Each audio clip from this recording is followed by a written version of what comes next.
Hello friends, welcome back to our YouTube platform VK Learning Hub. Hope you all are doing well. My name is विकास। तो continue करते हैं हमारे biology important MCQs की class को और यहाँ पर हम पार्ट 3 को लेकर डिस्कस करेंगे आज। इससे पहले अगर आपने पार्ट्स नहीं देखे हैं तो ज़रूर देखें, मोस्ट इंपॉर्टेंट आपके लिए क्वेश्चंस लेकर आए हैं। जितने भी क्वेश्चंस हैं मोस्ट सिलेक्टिव रहेंगे, आने वाले एग्जाम्स और आपकी डेली जानकारी के लिए काफ़ी इंपॉर्टेंट रहने वाले हैं। और साथ ही दोस्तों, अगर आपको कोई भी डाउट है या फिर हमारे लिए कोई सजेशन है तो प्लीज़ आप कमेंट बॉक्स में लिख सकते हैं। तो बिना देरी किए शुरू करते हैं अपने आज के इंपॉर्टेंट वीडियो को और सीखते हैं काफ़ी कुछ नया इस सेशन से। यहाँ पर हम पार्ट 3 डिस्कस करेंगे। आज क्लास 3 है, इससे पहले आप ज़रूर से देखें एंड वीडियो अगर अच्छी लगे, यूज़फुल लगे तो प्लीज़ लाइक ज़रूर करें, वीडियो को अंत तक देखें। मोस्ट यूज़फुल आपके लिए यहाँ पर कंटेंट आपके लिए लेकर आए हैं। तो इसी के साथ हमारे साथ रेगुलर बने रहने के लिए दोस्तों चैनल को सब्सक्राइब कर लें ताकि ऐसे ही अदर वीडियोस रेगुलर आपको मिलती रहे time to time, and press the bell icon for upcoming notifications. यहाँ पर वीडियो को शेयर कर दें अपने फ्रेंड्स में, अपने चाहने वालों में, ताकि और भी हमसे कनेक्ट हो सके। तो चलिए, यहाँ पे फर्स्ट क्वेश्चन आपके लिए दिया गया है दोस्तों कि लाइफ स्पैन ऑफ आरबीसी। यहाँ पर आरबीसी की बात हुई है, रेड ब्लड सेल जिसको हम बोलते हैं। तो यहाँ पर आरबीसी की अगर हम बात करें, लाल रक्त कोशिकाओं की जीवन काल की, तो यहाँ पर आप सही आंसर करेंगे दोस्तों ऑप्शन नंबर, यहाँ पर आप सी देख पाएंगे। तो 120 दिन के अराउंड जो है इनकी जो है कार्यकाल रहता है। यहाँ पर ऑप्शन नंबर सी आप देखेंगे जो बिल्कुल आपका यहाँ पे सही आंसर रहेगा। काफ़ी बार एग्जाम में पूछा जाने वाला क्वेश्चन है एंड जितने भी क्वेश्चन होंगे हम काफ़ी सिलेक्टिव यहाँ पे डिस्कस करने वाले हैं। आरबीसी की फुल फॉर्म याद रखेंगे, रेड ब्लड सेल होती है। लाइफ स्पैन की बात करें 120 डेज होते हैं। नेक्स्ट क्वेश्चन बढ़ते हैं। इसी के साथ अगला क्वेश्चन आपके यहाँ पे दिया गया है कि which one of the following blood pigments contain copper. काफ़ी इंपॉर्टेंट यहाँ पर आपके लिए ये क्वेश्चन रहेगा दोस्तों। तो निम्नलिखित में से आपको यहाँ पे दिया गया है किस रक्त वर्णक में कॉपर होता है, ये आपको यहाँ पे बताना है। सही आंसर की यहाँ पे बात करें तो हेमोसाइनिन जो है दोस्तों, ऑप्शन नंबर आप बी यहाँ पे कवर करेंगे जो बिल्कुल आपका यहाँ पे सही आंसर रहेगा। Option number B will be the correct answer. तो यहाँ पर हेमोसाइनिन जो है दोस्तों, ये पिगमेंट ऐसा है जिसमें हमें ब्लड का, जिसमें हमें कॉपर की मात्रा देखने को मिलती है एंड काफ़ी इंपॉर्टेंट है, याद रखेंगे इसको, तो ध्यान में रखें। नेक्स्ट बढ़ते हैं, अगला क्वेश्चन यहाँ पे डिस्कस करते हैं। अगला क्वेश्चन आपके लिए यहाँ पे दिया गया है कि which of the following tissues in human being use the greatest amount of energy. तो यहाँ पर आपको 4 टिश्यू दिए गए हैं, इनमें से आपको बताना है कि कौन सा ह्यूमन बींग के लिए यहाँ पर सबसे ज़्यादा एनर्जी को जो है अमाउंट, ग्रेटेस्ट अमाउंट एनर्जी जो है वो आपका यहाँ पर यूज़ करता है। तो सही आंसर यहाँ पर देखें अगर, तो आपके जो मस्कुलर टिश्यू होते हैं दोस्तों, वो सबसे ज़्यादा एनर्जी जो है वो यूज़ करते हैं। ऑप्शन नंबर यहाँ पे आप बी जो है बिल्कुल सही आंसर टिक करेंगे। तो यहाँ पे मस्कुलर टिश्यू होते हैं जो मनुष्य में दोस्तों होते हैं, वो सबसे अधिक मात्रा में ऊर्जा का उपयोग करते हैं। नेक्स्ट बढ़ते हैं, अगला क्वेश्चन यहाँ पे देख लेते हैं। नेक्स्ट क्वेश्चन आपके लिए दिया गया है कि striped muscle fibre has dash. यहाँ पर धारीदार जो मांसपेशियाँ होती हैं तो वो डैश फाइबर हैं, कौन सी होती हैं। यहाँ पर आप इमेज में भी थोड़ा सा देख सकते हैं हिंट के तौर पर। सही आंसर की तरफ अगर हम बढ़े तो सही आंसर आप देखेंगे तो मैनी न्यूक्लियाई यहाँ पे सही आंसर रहेगा। तो कहने का मतलब है कि जो हमारी स्ट्रिप्ड मसल फाइबर होती हैं वो मल्टी न्यूक्लियाई होती हैं। तो ऑप्शन नंबर आपका यहाँ पे ए देखेंगे जो बिल्कुल यहाँ पे सही आंसर रहेगा। मैनी न्यूक्लियाई प्रेजेंट्स होती हैं, यहाँ पर आप देख सकते हैं पिक्चर के माध्यम से। तो यहाँ पर न्यूक्लियस जो है देख सकते हैं, जैसे एक है ऐसे ही दो हैं, ऐसे ही तीन है। तो मल्टी या फिर मैनी न्यूक्लियाई होती है हमारी जो स्ट्रिप्ड मसल फाइबर्स होती हैं। तो ये आपको यहाँ पे ध्यान रखना है। Option number A will be the correct answer. आगे बढ़ते हैं, इसके साथ नेक्स्ट क्वेश्चन आपको दिया गया है कि व्हेन वी लिफ्ट हैंड। यहाँ पे आपके लिए क्वेश्चन पूछा गया है कि जब हम अपने हाथ को ऊपर की तरफ उठाते हैं, तो काफ़ी प्रैक्टिकल क्वेश्चन है, सोचकर इसका आंसर देने की कोशिश करेंगे सभी के सभी। यहाँ पे अगर हम सही बात करेंगे तो एक चीज़ नोट करेंगे कि जब भी हम अपने हाथ को ऊपर की तरफ उठाते हैं तो हमारी जो बाइसेप्स हैं, बाइसेप्स जो हमारे फ्रंट वाला हिस्सा होता है, बाइसेप्स जो है वो कॉन्ट्रैक्ट होती हैं और जो ट्राइसेप्स होती हैं वो रिलैक्स होती हैं। इसी के साथ अगर हम ऑप्शन पे जाएं तो ऑप्शन नंबर बी में आप इस चीज़ को कवर करेंगे। तो ऑप्शन नंबर बी आपका बिल्कुल सही आंसर रहेगा। The biceps contracts and the tricep relax when we lift the hand. तो ये आपका सही आंसर हो जाएगा। आगे बढ़ते हैं, अगला क्वेश्चन यहाँ पे डिस्कस करें। क्वेश्चन है 6 कि in human increased heat production is achieved most rapidly by increase the activity of. यहाँ पे पूछा गया है कि मानव में अगर हम बात करें तो ऊष्मा उत्पादन में वृद्धि किसकी गतिविधि को बढ़ाकर सबसे तेज़ी से प्राप्त की जा सकती है। तो एक ह्यूमन बॉडी की अगर हम बात करें दोस्तों, तो जो ऊष्मा, अगर हम हीट की बात करें तो किस तरीके से सबसे ज़्यादा जो है हीट को इंक्रीज किया जा सकता है। सही आंसर यहाँ पे देखेंगे तो आप ऑप्शन सी को कवर करेंगे। स्केलेटन मसल जो होती है हमारी, वो सबसे ज़्यादा जो है हीट प्रोड्यूस करती हैं। तो ऑप्शन नंबर सी आपका बिल्कुल सही आंसर रहेगा। स्केलेटन मसल का मतलब आपकी जो पूरी बॉडी में जो मसल्स हैं नॉर्मली, तो वो जो हैं वो सबसे ज़्यादा हीट को इंक्रीज प्रोड्यूस करती हैं। यहाँ पर ऑप्शन सी आपका सही आंसर रहेगा। कुछ इस तरह से आप देख सकते हैं, स्केलेटन आपका जैसे होता ही है। नेक्स्ट बढ़ते हैं, अगला क्वेश्चन यहाँ पे दिया गया है आपको, स्मूथ मसल फाइबर्स आर, जो हमारी जो स्मूथ मसल होती हैं वो चिकनी पेशी तंतु डैश हैं। किस तरह से होती हैं दोस्तों, स्पिंडल शेप्ड में होती है, अनब्रांच्ड होती हैं, या फिर नॉन स्ट्रेट होती हैं, कैसी होती हैं? सोचकर आंसर देने की कोशिश करेंगे। सही आंसर की ओर बढ़ेंगे तो मैं आपको बता दूं, जो हमारी स्मूथ मसल फाइबर्स होती हैं वो स्पिंडल शेप्ड होती हैं, साथ में अनब्रांच्ड होती हैं, ध्यान में रखेंगे। इसके थ्रू अगर हम जाएँ तो ऑप्शन नंबर हमारा यहाँ पे ए या बी में से आएगा। नेक्स्ट अगर हम बात करें तो अनस्ट्रेट होती हैं, ये भी आप ध्यान में रखेंगे। और यहाँ पर अगर हम देखें तो ऑप्शन नंबर बी में मैच करेंगे कि अनस्ट्रेट, अनन्यूक्लिएट और यूनिन्यूक्लिएट और साथ ही इनवॉलंटरी भी होती हैं। तो यहाँ पे ऑप्शन नंबर बी आपका बिल्कुल सही आंसर हो जाएगा। जो हमारी स्मूथ मसल होती हैं फाइबर, ये काफ़ी इंपॉर्टेंट क्वेश्चन है गाइज, तो इसको नोट करेंगे। स्मूथ मसल फाइबर्स होती हैं वो स्पिंडल शेप्ड, अनब्रांच्ड, साथ ही अनस्ट्रेटेड, यूनिन्यूक्लिएट एंड इनवॉलंटरी होती हैं, ध्यान में रखेंगे। आगे बढ़ते हैं तो यहाँ पर आप देख सकते हैं कुछ अलग अलग तरह से, जैसे हमारी मसल्स होती हैं, स्केलेटन मसल्स जो होती हैं वो आप यहाँ पे देख सकते हैं, साथ ही जो स्मूथ मसल होती हैं वो आप देख सकते हैं, ठीक है ना। तो यहाँ पर आपको अच्छे से डिफरेंस समझ आ रहा होगा, जो भी हमने ऊपर बातें की हैं उनके अकॉर्डिंग आप अच्छे से समझ सकते हैं। नेक्स्ट बढ़ते हैं, अगला क्वेश्चन देखते हैं, अच्छे से क्लियर होता है। तो नेक्स्ट क्वेश्चन में पूछा गया है कि muscles which are immune to fatigue are, कौन सी मसल्स हैं दोस्तों जो मांसपेशियाँ जो थकान के प्रति प्रतिरक्षक होती हैं, तो कौन सी मसल्स होती हैं? नेक्स्ट यहाँ पर हम सही आंसर की बात करेंगे तो ऑप्शन नंबर आप बी में जाएंगे कि कार्डियक मसल जो हमारी होती हैं वो दोस्तों जो है इम्यून टू फैटिग, यहाँ पर बिल्कुल के लिए सही रहेगा। Option number B, cardiac muscles which are immune to fatigue कहलाई जाती हैं। तो यहाँ पर आप ध्यान में देंगे, कार्डियक मसल्स जैसे हमारी हार्ट मसल हो गई, तो स्मूथ मसल में ये काउंट आते हैं। नेक्स्ट बात करें, अगला क्वेश्चन यहाँ पे पूछा गया है कि रेनवियर की श्वान कोशिकाएं तथा गांठें डैश में पाई जाती हैं। तो यहाँ पर अगर हम श्वान सेल्स एंड नोड्स की बात करें ऑफ रेनवियर, तो वो कहाँ पर होती हैं, ये आपसे यहाँ पे पूछा गया है। काफ़ी इंपॉर्टेंट मोस्ट सिलेक्टिव क्वेश्चन यहाँ पर है दोस्तों, ये काफ़ी बार पूछा जाता है।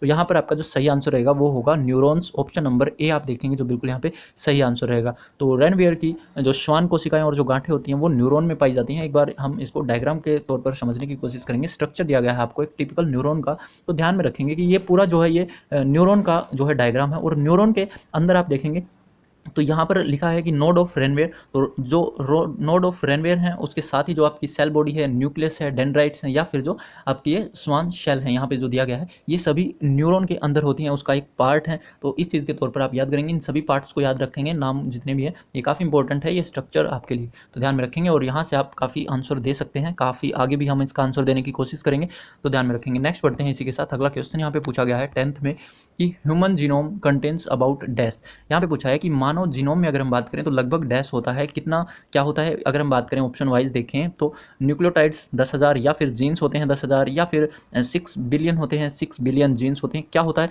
सही आंसर की यहाँ पे बात करेंगे तो वो होगा आपका ऑप्शन नंबर सी, 6 बिलियन जो है न्यूक्लियोटाइड्स होते हैं नॉर्मली, तो ऑप्शन नंबर सी आपका बिल्कुल सही आंसर रहेगा। तो यहाँ पे मेमोरी बेस्ड क्वेश्चन है, ये डायरेक्ट है, याद रखेंगे human genome contains 6 billion nucleotides, option number यहाँ पर जो है सी बिल्कुल सही हो जाएगा। आगे बढ़ते हैं तो नेक्स्ट देखते हैं, अगला क्वेश्चन यहाँ पे पूछा गया है afferent nerve fibre carries impulse from dash to dash. यहाँ पर पूछा गया है कि जो अभिवाही तंत्रिका तंतु है दोस्तों, वो तंतु आवेगों को डैश से डैश में वहन करती हैं, कहाँ से कहाँ लेके जाती हैं? इफेक्टर्स से सेंट्रल नर्वस सिस्टम की ओर, या फिर रिसेप्टर से सेंट्रल नर्वस सिस्टम की ओर। तो यहाँ पर अगर हम सही आंसर की बात करेंगे तो ऑप्शन नंबर बी आपका बिल्कुल सही आंसर रहेगा। तो जो हमारी एफरेंट नर्व फाइबर्स होती हैं दोस्तों, वो receptor to central nervous system की ओर जो है इम्पल्स को लेके जाती हैं, तो ऑप्शन नंबर बी आपका बिल्कुल सही आंसर रहेगा। काफ़ी इंपॉर्टेंट है ये भी, तो ध्यान में रखेंगे। आगे बढ़ते हैं, अगला क्वेश्चन यहाँ पे दिया गया है 12 में कि the strongest muscle in the body is present in. अगर हम बात करें स्ट्रॉन्गेस्ट जो सबसे शरीर में मजबूत पेशी की बात करें, जो मसल होती है वो कहाँ पर पाई जाती है? यहाँ पर अगर हम सही आंसर की बात करेंगे तो jaw will be the correct answer, जबड़ा जिसे हम बोलते हैं, ऑप्शन नंबर बी आपका बिल्कुल सही आंसर हो जाएगा। जॉ में जो मसल पाई जाती है वो काफ़ी स्ट्रॉन्ग कहलाई जाती है। कुछ इस तरह से आप यहाँ पे देख भी सकते हैं, इसका ये भी नाम होता है, इसको भी ध्यान में रखेंगे। तो मैस्टर मसल जो है इसको हम बोलते हैं the strongest muscle in the human body is the master muscle, या फिर जो मसल इसको बोला जाता है, कुछ इस तरह से यहाँ पर प्लेस्ड होती है, आप यहाँ पे देख सकते हैं। नेक्स्ट बढ़ते हैं, अगला क्वेश्चन हम देखते हैं, यहाँ पे पूछा है 13 में कि cardiac muscle is made of fibre that. तो जो हृदय पेशी, जैसा कि हमने ऊपर देखा कार्डियक मसल कौन सी होती है, जैसे हमारे हृदय में स्मूथ मसल है, तो यहाँ पे पूछा है कि हृदय पेश रेशों से बनी होती हैं, जो कि कैसी होती हैं? तो हमने ऊपर भी देखा, उसके थ्रू इसका आंसर देने की फिर से कोशिश करेंगे। सही आंसर यहाँ पे बात करेंगे तो ध्यान में रखेंगे स्ट्रेट होती हैं and not under voluntary control, मतलब इनवॉलंटरी ही होती हैं। तो यहाँ पर अगर हम सही आंसर देखेंगे तो ऑप्शन नंबर आपका बी जो है बिल्कुल करेक्टली मैच करेगा।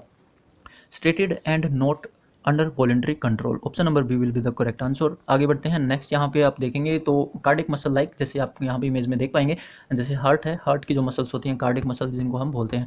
अगला क्वेश्चन यहाँ पे पूछा गया है कि which of the following tissue in mammals show the least capacity for regeneration. यहाँ पे पूछा गया है जो स्तनधारियों में निम्नलिखित में से कौन सा उत्तक, उत्तक किसको बोलते हैं दोस्तों, तो ये होता है टिश्यू, तो कौन सा उत्तक पुनर्जनन की सबसे कम क्षमता प्रदर्शित करता है, तो यहाँ पे कौन सा करता है। काफ़ी अच्छा क्वेश्चन पूछा गया है। एंड यहाँ पर अगर हम इसका आंसर करने की कोशिश करेंगे तो ऑप्शन नंबर आपका सी देखेंगे, जो हमारा नर्वस टिश्यू ऑफ ब्रेन है, तो नर्वस टिश्यू ऑफ ब्रेन है दोस्तों, उसमें सबसे कम कैपेसिटी होती है रीजनरेशन की, तो ऑप्शन नंबर आपका यहाँ पे सी जो है बिल्कुल करेक्टली मैच करेगा, ध्यान में रखेंगे, काफ़ी इंपॉर्टेंट है। आगे बढ़ें। अगला क्वेश्चन यहाँ पे पूछा गया है कि nerve impulse are conducted towards the cell body by, किसके थ्रू जो है दोस्तों यहाँ पर तंत्रिका आवेग डैश के जरिए कोशिका शरीर की ओर संचालित होते हैं, किसके जरिए होते हैं, तो यहाँ पर भी काफ़ी अच्छा क्वेश्चन है। जैसे कि हमने ऊपर मैंने आपको न्यूरॉन का एक डायग्राम दिखाया था, उसी के थ्रू इसका आंसर देने की कोशिश करें आप सभी। तो यहाँ पर हम इसका आंसर देने की बात करें तो दोस्तों यहाँ पे आप ध्यान देंगे ऑप्शन नंबर सी में डेंड्राइट्स जो है बिल्कुल आपका यहाँ पे सही आंसर रहेगा। तो nerve impulse are conducted towards the cell body by dendrites. कैसे देखते हैं यहाँ पे इमेज में, जैसे कि हमने एक न्यूरॉन का ऊपर स्ट्रक्चर देखा था, तो यहाँ से आप ध्यान देंगे इसके जो बॉडी पार्ट्स हैं इनके नाम ध्यान रखेंगे, सेल बॉडी की तरफ जाता है डेंड्राइट्स के थ्रू, तो कुछ इस तरह से ये चलता है। तो डेंड्राइट से cell body, then axon and nerve ending, तो ये पूरा जो है इसका न्यूरॉन का डायग्राम है, यहाँ से आप इसको याद रखेंगे एंड आसानी भी होगी। अगला क्वेश्चन देखते हैं। अगला क्वेश्चन यहाँ पे 16 में क्या पूछा है, the study of fish culture is called, fish culture जो मत्स्य पालन होता है उसके अध्ययन को हम क्या बोलते हैं, ये पूछा गया है। क्या बोलते हैं गाइज, यहाँ पर ये बोलते हैं pisciculture will be the correct answer, काफ़ी को पता भी होगा, तो ऑप्शन नंबर यहाँ पे आपका डी जो है बिल्कुल यहाँ पे सही आंसर रहेगा। तो अलग अलग मछलियों के जो है फिश होते हैं उनके कल्चर को अध्ययन करना जो है पिशी कल्चर बोला जाता है। नेक्स्ट बढ़ें तो अगला क्वेश्चन में क्या पूछा गया है ये भी ध्यान में रखेंगे।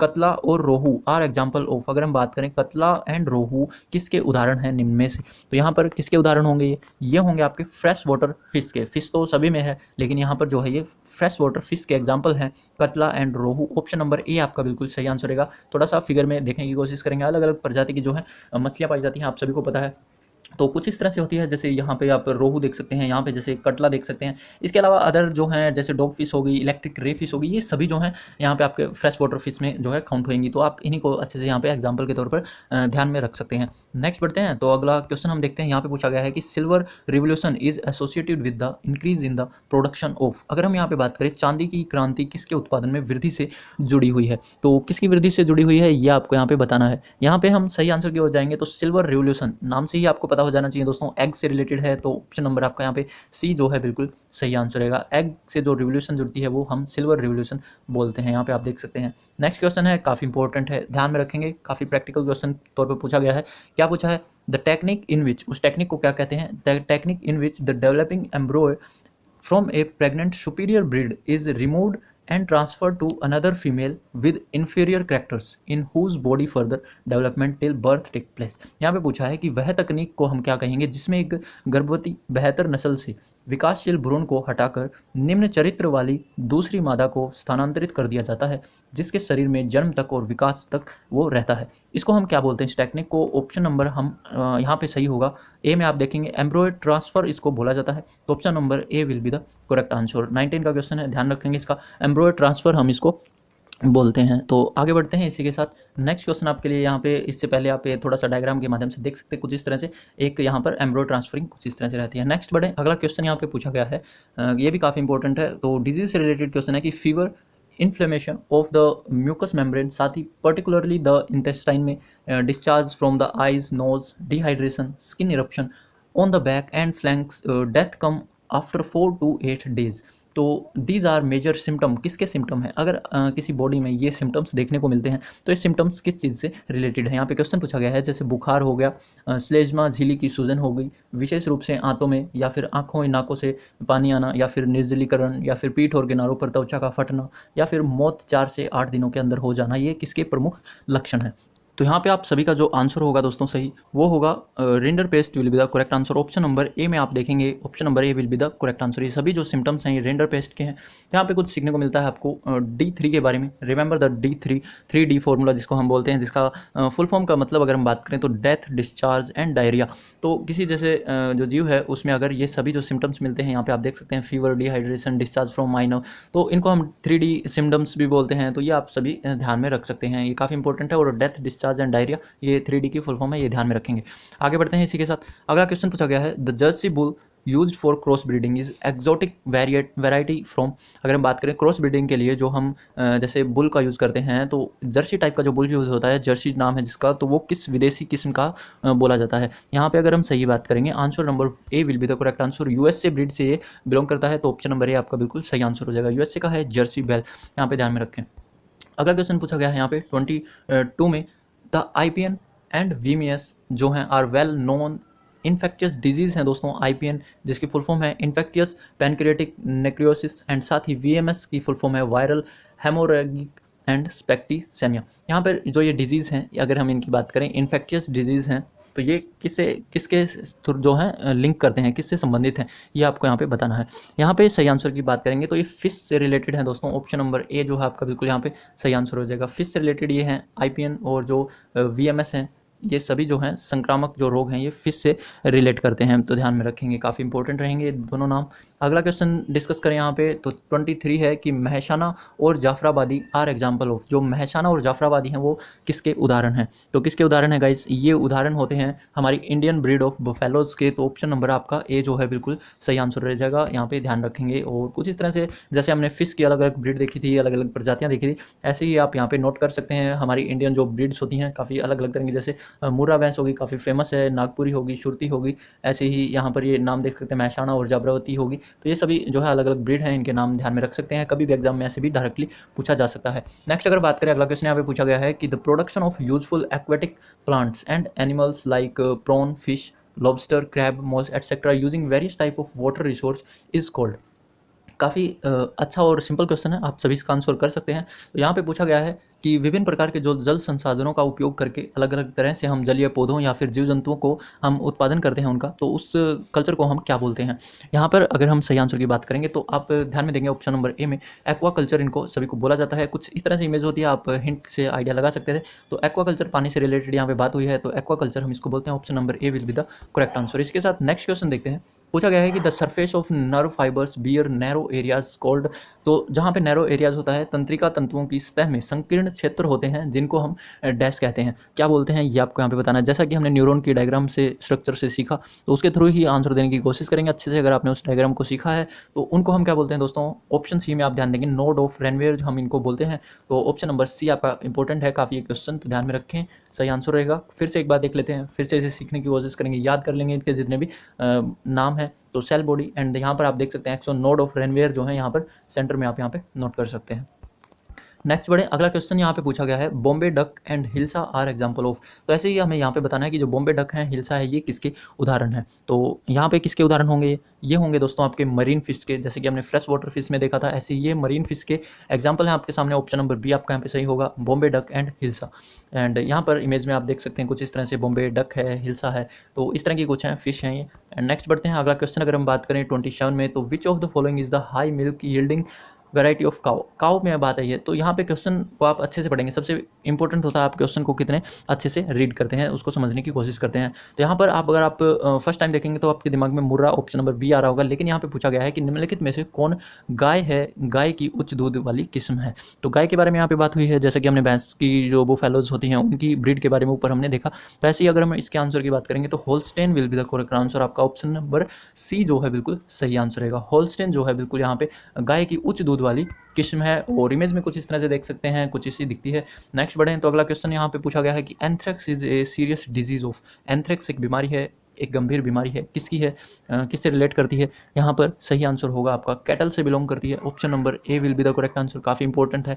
एंथ्रेक्स जो है सीरियस डिजीज़ है, कैटल से रिलेटेड, तो ध्यान में रखेंगे। एंड कैटल्स के थ्रू जो है हम तक भी पहुँच सकती है, कुछ इस तरह से इसकी साइकिल है, उसको आप अच्छे से देख सकते हैं। द एंथ्रेक्स साइकिल इसको हम बोलते हैं। तो ये ज़्यादातर जो है कैटल्स में जो गाय भैंस पशु होते हैं उनसे इनमें शुरू होती है। नेक्स्ट अगर बात करते हैं, नेक्स्ट क्वेश्चन यहाँ पे पूछा गया है कि high milk yielding variety of cow are obtained bye.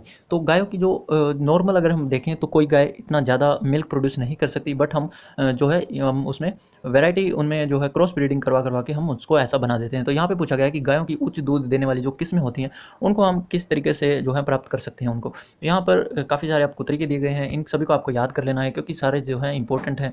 कहने का मतलब है यहाँ पे आपका जो सही आंसर होगा ऑप्शन नंबर डी होगा, all of the above, super ovulation, artificial insemination, use of surrogate mothers. तो ये सभी जो हैं मेथड्स हैं high milk yielding variety of cows को ऑब्टेन करने के लिए। तो ऑप्शन नंबर डी आपका यहाँ पे सही आंसर हो जाएगा। इसी के साथ हम नेक्स्ट क्वेश्चन देख लेते हैं जिसमें आपसे पूछा गया है 30 का है, foot and mouth disease is a highly contagious disease है, almost exclusive to cattle, sheep में, स्वाइन में, goats and other cloven hoofed animals में हमें देखने को मिलता है। तो इट इज़ कोज्ड बाय, यहाँ पे पूछा गया है कि जो पैर और मुंह की जो बीमारियां होती हैं दोस्तों, ये अत्यधिक संक्रामक बीमारियां होती हैं जो लगभग हमें पशुओं में, मवेशियों में, भेड़ों, सुअरों और या बकरियों, इन्हीं सभी में देखने को मिलती है। तो यहाँ पर ये पूछा गया है कि इसका कारण क्या है। यह किसका कारण है कि फंगी के कारण होती है या फिर बैक्टीरिया के कारण, प्रोटोजोआ के कारण, किसके कारण होती है। सही आंसर आप ध्यान रखेंगे ऑप्शन डी, इरस के कारण will be the correct answer आपका यहाँ पे। तो इरस जो है इसका रीज़न है, ऑप्शन नंबर डी आपका बिल्कुल यहाँ पे सही आंसर रहेगा। तो ये भी काफ़ी इंपॉर्टेंट है, आप इसको यहाँ पर देख सकते हैं। तो जैसा कि देखा दोस्तों आपने, आज की क्लास में हमने 30 क्वेश्चंस को अबाउट यहाँ पे डिस्कस किया है। तो आज की क्लास इतना ही रखते हैं, नेक्स्ट फिर से सेशन में हम और आपके लिए इंपॉर्टेंट क्वेश्चंस लेकर आएंगे। एंड वीडियो बनाने में काफ़ी मेहनत लगती है दोस्तों, तो प्लीज़ लाइक कर दिया करो एंड शेयर कर दिया करो अपने फ्रेंड्स में। तो यही था हमारा आज का सेशन, कैसा लगा लाइक कमेंट कर जरूर बताएं। इसके अलावा अदर टॉपिक वीडियोज़ जैसे कि current affair regular, monthly and weekly आपको देखने को मिलती रहती हैं, उनसे आप जरूर जुड़िए। एंड जो आपकी क्विज़ होती हैं उनसे आप जुड़िए, तो वो भी आप हमारे चैनल पर देख सकते हैं। उसके लिए आपको सब्सक्राइब कर लेना है and press the bell icon, ताकि आपको रेगुलर नोटिफिकेशंस मिलती रहें। साथ ही जैसे ही कोई भी अगर आपके लिए जॉब वैकेंसी आती है गवर्नमेंट के लिए या फिर ऑफिशियल नोटिफिकेशन को ही हम आपको दर्शाते हैं, तो उनसे जुड़ी भी आपको यहाँ पे जानकारियाँ रेगुलर मिलती रहती हैं। तो hope you enjoy this video. तो मिलते हैं नेक्स्ट वीडियो में, till then live your life, live your dreams. Thanks for watching.